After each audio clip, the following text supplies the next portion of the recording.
Olá, caros amigos de Ideal, na busca do entendimento e na compreensão dos ensinos de nosso Mestre Jesus, o qual estamos fazendo através destes vídeos para as nossas reflexões sobre o Sermão da Montanha, não é? Onde se encontra a essência da doutrina de Jesus. Em dois vídeos anteriores, abordamos o capítulo 5 e o capítulo 6 de Mateus, tá? E hoje, nesse terceiro vídeo e o último desta pequena série sobre estudo e reflexão sobre o Sermão da Montanha, vamos abordar o que nos diz o Mestre Jesus no capítulo 7, que está relatado aqui no Evangelho de Mateus, ok? Sempre é bom esclarecer que não é nossa intenção darmos uma nova e maior ou melhor interpretação do Sermão da Montanha, mas que a intenção nossa nestes vídeos é de que provoque em cada um daqueles que entrem em contato com estas reflexões, reflitam e pensem na sua própria existência, para que nós abordemos a nossa condição espiritual de uma forma diferente na presente existência, para já adentrarmos ao nosso processo evolutivo mais conscientes. Tá? O Sermão da Montanha de Jesus é tido para nós como um roteiro certo e seguro, um farol a iluminarmos este caminho de evolução.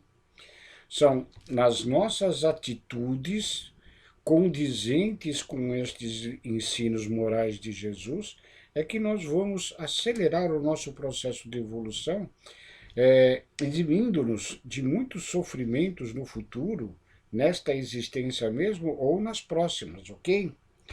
Então, para a gente não se delongar muito neste vídeo, iniciando a última parte do Sermão da Montanha, relatada aqui no capítulo 7 de Mateus, vamos começar a lê-lo, ok?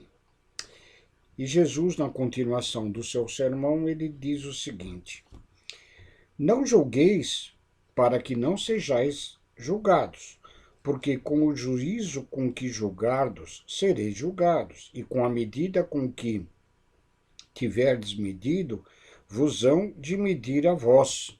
Ou seja, da forma como que nós nos portamos com os nossos semelhantes, né, nós seremos também tidos na mesma condição. Se nós tratarmos com indiferença os nossos irmãos, ou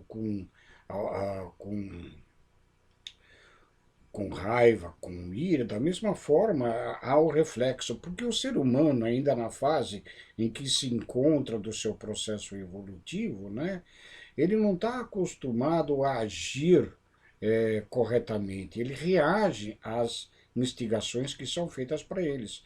Se nós ofendemos alguém, esse alguém ainda, ele vai retornar para nós. Se nós o julgamos mal, ele igualmente nos julgará mal, né? Se nós medimos as suas atitudes com a mesma medida que nós o façamos, ele também o fará para nós, né? Porque nós, como ainda imperfeitos, nós estamos acostumados a reagir e não a agir de acordo com as estruturas morais que Jesus nos dá, ok? E continuando. E por que é que reparas tu no argueiro que está no olho do teu irmão e não vês a trave que está no teu olho? Ou, como dirás a teu irmão, deixa-me tirar o argueiro do teu olho, estando uma trave no teu? Hipócrita, tira primeiro a trave do teu olho, então cuidarás em tirar o argueiro do olho do teu irmão. Ou seja, por que você vê primeiro o defeito agravante no teu irmão e não vê o defeito em si mesmo?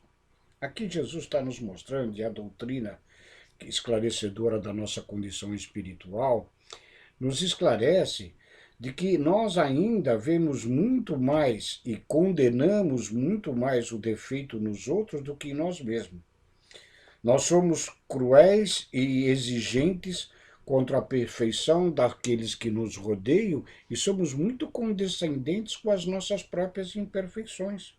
Quando aqui Jesus diz, né? Sejais condescendentes com o defeito dos teus irmãos e seja rigoroso com as tuas atitudes, rigoroso com as tuas imperfeições no sentido de aprimorá-las. Quando ele fala de tirar a trave dos nossos olhos, é tirar os defeitos nossos, tirar as nossas imperfeições que ainda trazemos, por condição mesmo do nosso processo de evolução. Mas nesse processo de evolução que todos nós atravessamos, inclusive as pessoas que convivem ao nosso redor, seja no lar, na família, na vizinhança, no ambiente de trabalho ou mesmo de lazer, todas essas pessoas, assim como nós, estamos num processo de melhoria contínua para eliminarmos os nossos defeitos e adquirirmos as nossas virtudes. Mas nós, na maioria das vezes, enxergamos e criticamos muito mais os defeitos dos outros, né? E somos condescendentes para conosco. Ah, eu não sou tão egoísta assim, eu não sou tão orgulhoso ou vaidoso como este ou aquele, né?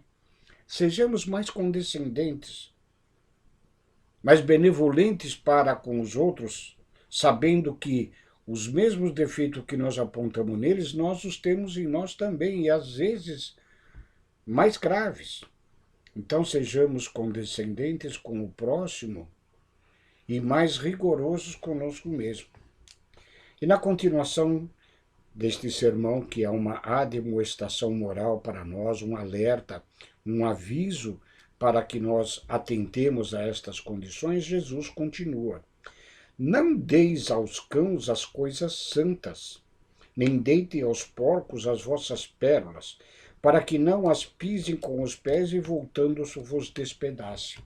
Esse trecho aqui, um pouco de dúbia interpretação, muito tem sido interpretado pela própria Igreja Católica, pelos protestantes, e mesmo dentro da doutrina espírita, no sentido que não se deve dar as coisas sagradas àqueles que ainda não se interessem por eles. Não se deve dar coisas preciosas, como ele diz aqui as peras, àqueles que ainda as desprezam. Tá? Em vídeo anterior nós comentamos que muitas vezes, né, as pessoas se sentem inibidas na fala ou numa palestra ou divulgar o Evangelho de Jesus, sabe-se lá por que motivo, por se sentirem tímidas, né? E nós falamos que todos aqueles que falam dentro de uma casa religiosa, né, às pessoas que lá se dirigem, é fácil porque as pessoas que lá se dirigem estão propensas a ouvirem o que vai ser dito. Agora, o difícil é exatamente a gente dar estas pérolas, essas coisas sagradas e santas, àqueles que não as querem ouvir. Fica complicado. E aí, em vez de darmos pérolas, tomemos nós a atitude correta, conforme prescrito no Evangelho de Jesus, para que, ao longo das existências nossas, aqueles que ainda não se encontram preparados para perceber e absorver estas coisas santas, estas preciosidades, comecem a ter a percepção no seu processo evolutivo. Ninguém vai dizer a uma criança que está nos primeiros anos da escola, aprendendo os princípios da escrita, das equações ou das operações da aritmética, né, falar sobre equações avançadas, sobre equações de segundo grau, sobre questões matemáticas mais adiantadas, porque é desperdiçar o tempo, porque ela ainda não está preparada a absorver os conhecimentos mais avançados. Assim, espiritualmente, estas questões, nós ainda não temos, junto de irmãos que têm mais dificuldade do aprendizado das coisas de vida, né, para que possa absorvê-las. Somente os exemplos é que vai fazer com que nós obtenhamos uma condição de passar a estes espíritos talvez um pouco mais atrasados, né? Ainda ignorantes do Evangelho de Jesus, para que eles possam começar a absorver. Na sequência, o nosso mestre diz, orientando-nos, tá? Aqui é uma orientação mesmo, pedi e dar-se-vos-á, buscai e encontrareis, batei e abrir-se-vos-á, porque aquele que pede recebe, e o que busca encontra, e ao que bate se abre. Aqui ele está nos ensinando e informando-nos de que tudo que a gente pedir, ou que a gente buscar, aquilo que se encontra encerrado, se a gente agir no sentido de obter, de abrir, de conseguir, será feito, né? Mas muitos dizem, mas eu peço, peço, peço e não obtenho, não consigo. Estou cansado de orar, de rezar. Mas ele esclarece, né? Depende muito do que nós pedimos, né? Do que nós estamos a rogar de realidade para as nossas necessidades. Como nós vimos aqui no capítulo 6, antes ali de Jesus falar sobre a prece que ele nos deixou, o Pai Nosso, né? E ele diz o seguinte, só um instantinho, no capítulo 6,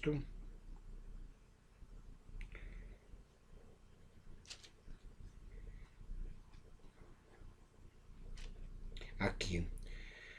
E orando, não useis de vãs repetições, como os gentios, que pensam que por muito falarem seriam ouvidos, né? Então, o excesso de preces, de oração, de palavreado, não é o significado. O que vale é o sentimento. É a força que nós colocamos no nosso pedido, o que pedimos, e na força da nossa vontade. Não vos assemelheis, pois, a eles, porque o vosso Pai sabe o que é necessário antes mesmo de vos pedires.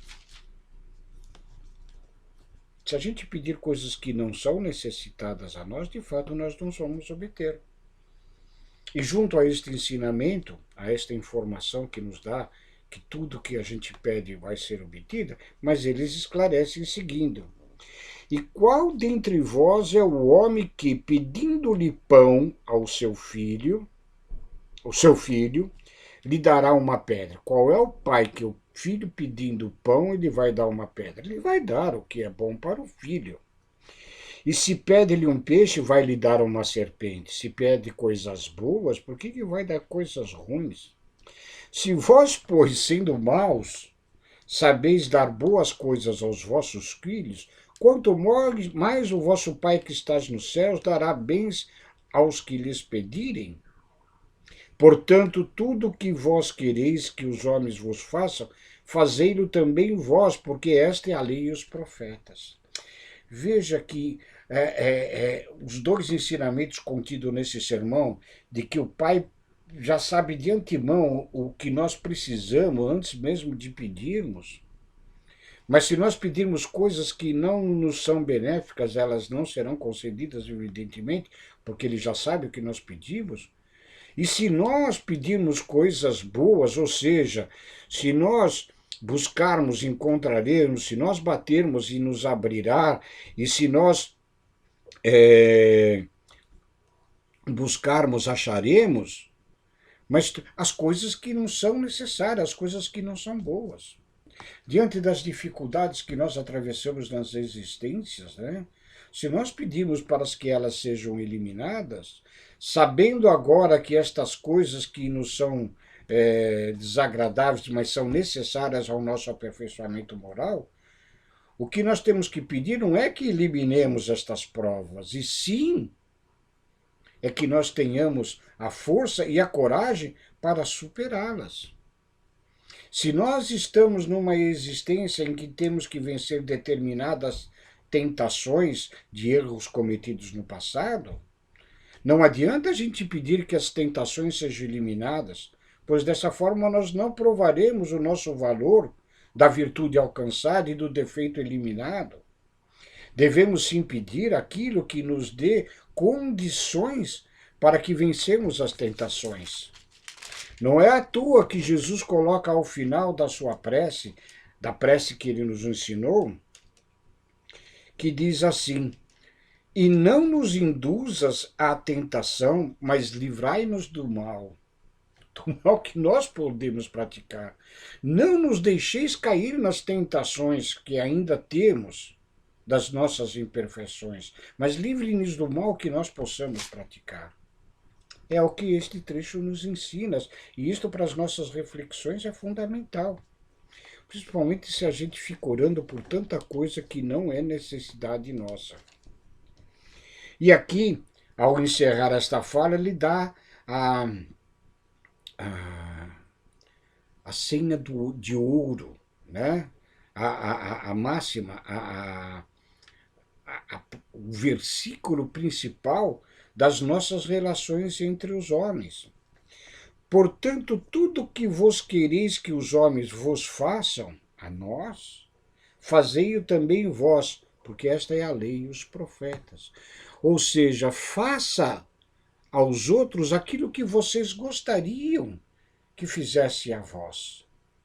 Não façam aos outros aquilo que não gostariam que vos fizesse a vós. Essa é a lei áurea. Façamos a nós, aliás, façamos aos outros aquilo que nós gostaríamos para nós, mas não façamos aquilo que a gente não gosta para nós aos outros. E aí, outro alerta que ele nos dá aqui nesse trecho, no versículo 13, já do capítulo 7 em Mateus. Entrai pela porta estreita, porque larga é a porta e espaçoso é o caminho que conduz à perdição. E muitos são os que entram por ela, a porta larga. E porque estreita é a porta e apertando o caminho que leva à vida, e poucos há que a encontram. Ok? Ou seja, a porta da perdição, a porta do erro, a porta dos desmandos, né, ela é larga. E todos ali, a grande maioria, passa por esta porta no nosso caminho da evolução espiritual, fazendo com que nós retornemos inúmeras vezes, em inúmeras condições de aprendizado, de expiações e de provações, para nos aperfeiçoarmos. Mas busquemos a porta estreita, que é aquela que nos conduz à virtude, a porta de vencermos as nossas tentações, a porta de adquirirmos virtudes e de eliminarmos os nossos defeitos. Não é fácil a gente eliminar os nossos defeitos, que são milenares. Trazemos da nossa infância espiritual. Mas para avançarmos a nossa próxima fase de evolução, a fase angelical, é preciso que nós limpemos o nosso espírito destes defeitos e adquiramos as virtudes. Os anjos não são seres especiais criados por Deus para fazer tão somente o bem. Os seres humanos que aprendem nas suas virtudes, eliminando os defeitos e praticam o bem continuamente, se transformam em anjos. Todo dia, todos nós um dia seremos anjos. Acautelai-vos, porém, dos falsos profetas, que vêm até vós vestidos como ovelhas, mas interiormente são lobos devoradores. Aqui é um aviso para nós nos acautelarmos daqueles que nos iludem na vida terrena, às vezes por inspiração de espíritos voltados ainda pela ignorância do Evangelho de amor de Jesus, a fazer processos obsessivos para nos induzirem a caminhos errados, a caminhos largos, né? Fazendo-nos tingir os olhos com o brilho do ouro, da matéria, colocando em nossos corações o desejo do poder, de mandar, do poder pelo poder, de oprimir os nossos semelhantes.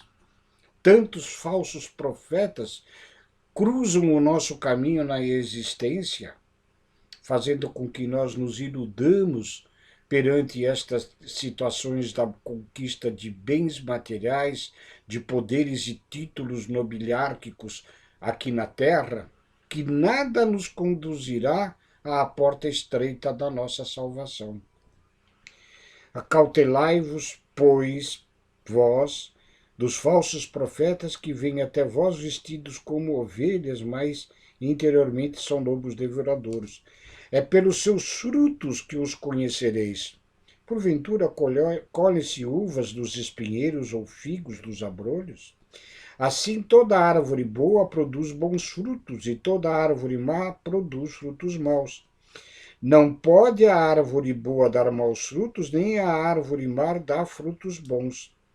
Toda árvore que não dá bom fruto, corta-se e lança-se no fogo. Portanto, é pelos seus frutos é que os conhecereis. Além de nos dar o aviso para nos acautelarmos contra os falsos profetas, contra aqueles que nos induzem ao erro, ele nos ensina como reconhecê-los. É vendo as suas atitudes, vendo as suas mensagens, é vendo os frutos que dão. Se são maus frutos, não podem ser bons profetas. Se são bons frutos, serão bons profetas. Então ele nos ensina, além de nós termos cuidado com os falsos profetas, que nos ensina a forma de reconhecê-los. O próprio Kardec, na codificação da doutrina espírita, ele nos ensina, né?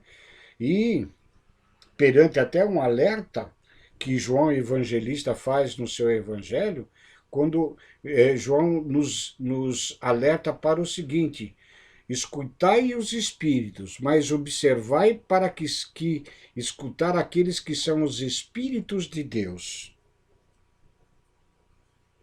Porque há aqueles espíritos ainda ignorantes, irmãos nossos também, mas ainda ignorantes e ainda presos às trevas das suas próprias imperfeições, né? Que não são, nas suas atitudes, espíritos de Deus, no sentido de pregarem coisas contrárias ao processo evolutivo, à espiritualidade, e que, pelos interesses mesquinhos dos seus próprios interesses, influenciam-nos igualmente a permanecermos na retaguarda da nossa evolução. Então, Kardec nos ensina que quando nós recebemos as mensagens vias mediúnicas, né, não nos maravilhemos por ser uma mensagem pura e simplesmente do plano espiritual, mas que observemos o conteúdo da mensagem. Ou seja, vejamos que fruto trazem este espírito comunicante, para que nós não nos enganemos e não nos coloquemos diante de falsos profetas,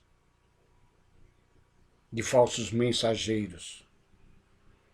É pelo resultado da nossa análise que hoje temos, do discernimento do que é o correto e do que é errado, do que é o certo, do que é o justo e do que é o injusto, é que nós podemos fazer essa análise. Kardec nos assevera, é preferível que nós refutemos 10 verdades do que admitir uma única só mentira. Sejamos rigorosos nessa análise que o nosso mestre nos dá, na análise do fruto que esta árvore que nos é fornecida é. Se a árvore é boa, ela vai dar frutos bons. Caso contrário, cortemos essa árvore da nossa existência.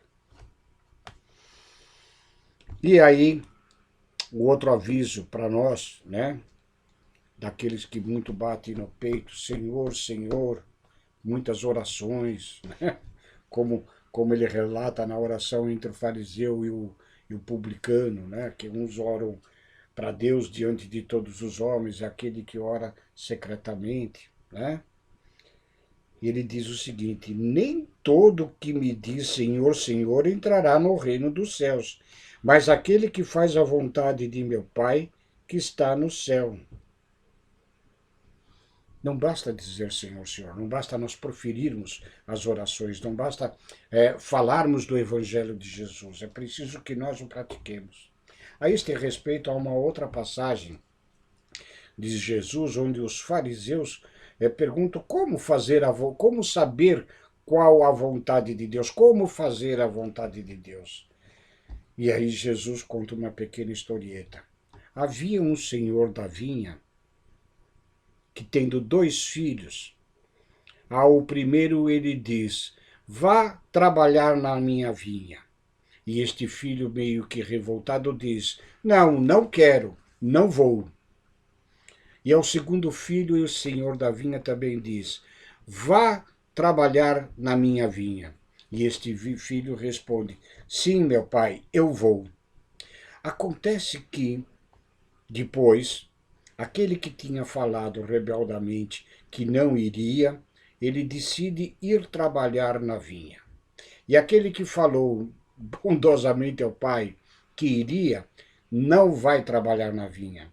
E aí Jesus pergunta aos fariseus: qual dos 2 irmãos fez a vontade do pai?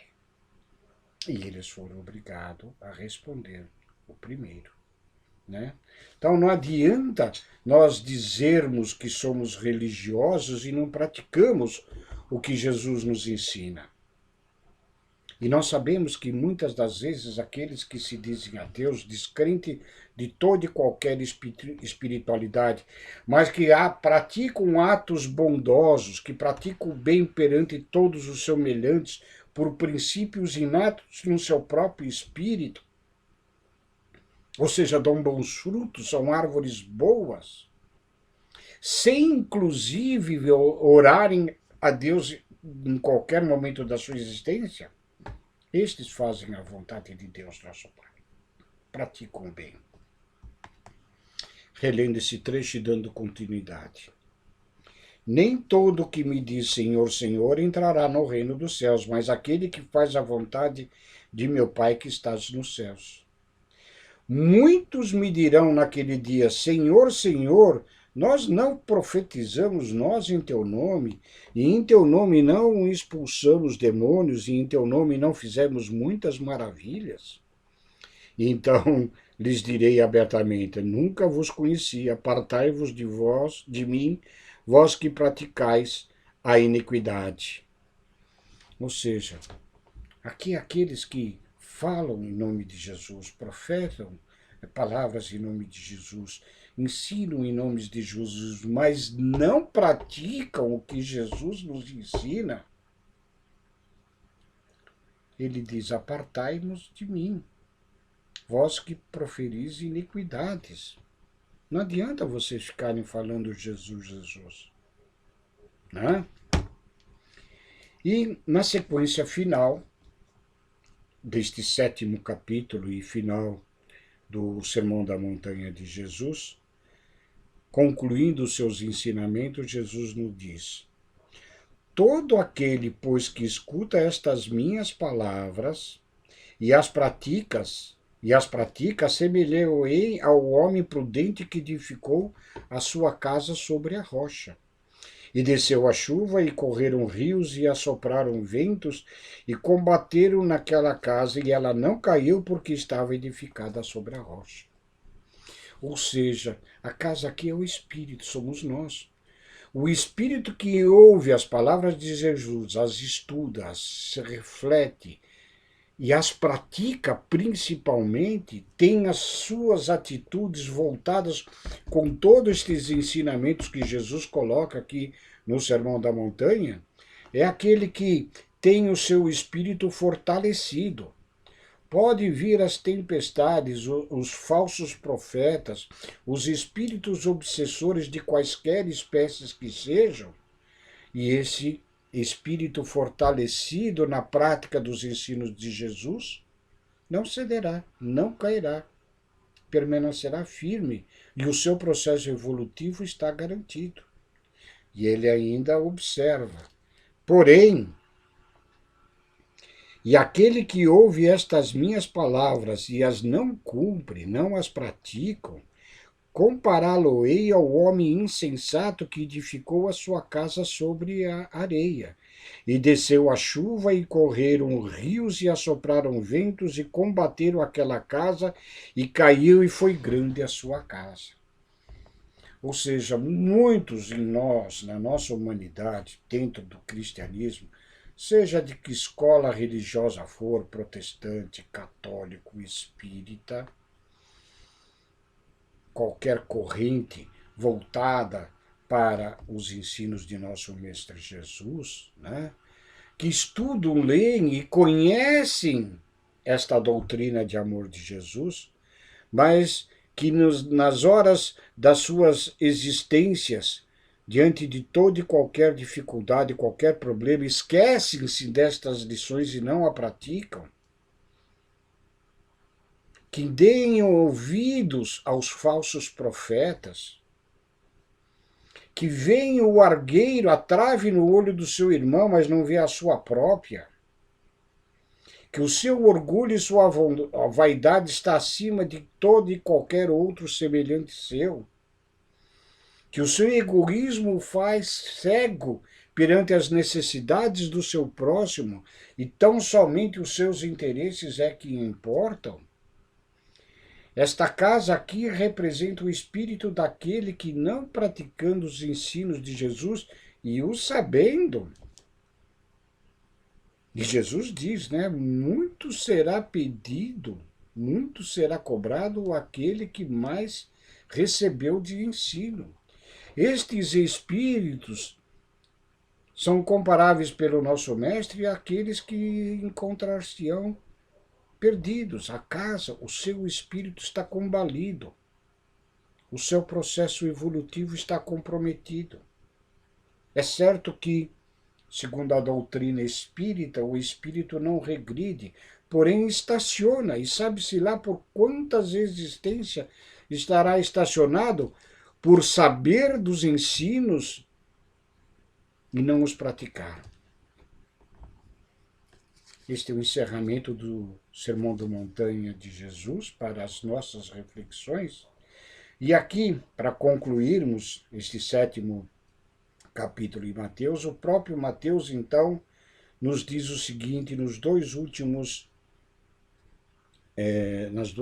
estrofes, nos últimos 2 versículos, no 28 e 29.